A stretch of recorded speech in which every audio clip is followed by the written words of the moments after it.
Խոսեմ մրցաշարային հեղոսակի մասին, քանի դեռ թիմերը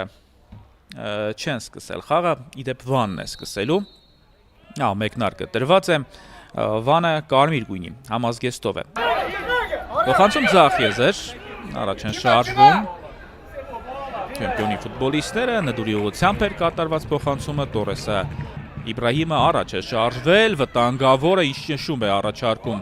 մեկնարկում Արարատ Արմենյան և դարպասաձողը եկավ օգնության Վանին, գերազանց գոլ կարող էր լինել։ Հիմա վերջապես կարելի է խաղարկել գնդակը, Շաղոյան և գնդակը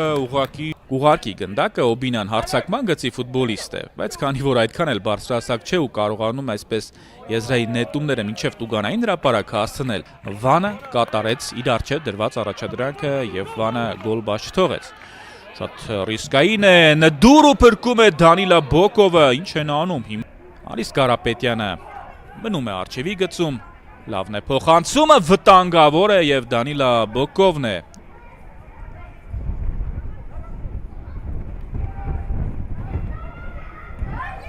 Հերվից հարված։ Շաղոյանն է գնդակով, Շաղոյանը շրջանցեց, փոխանցում տուգանային հրապարակ ու գոլ։ Ժիրե Շաղոյանն է իրացնելու ստանդարտը,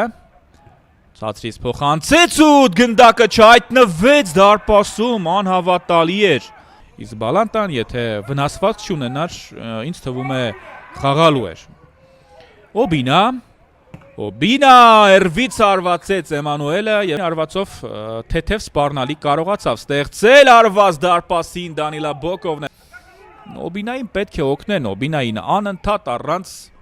օգնության են թողնում, հերվից հարված և շատ վտանգավոր էր Արման Ներսեսյանը փրկեց։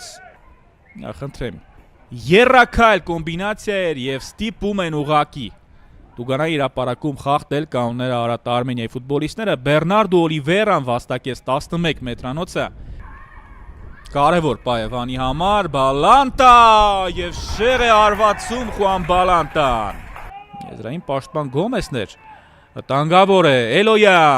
Էլոյան և բրավո Արայիկ Էլոյան։ Վերջ, ավարտված է հանդիպումը, շնորհավորում եմ Արարատ Արմենիայի երկրպագուներին,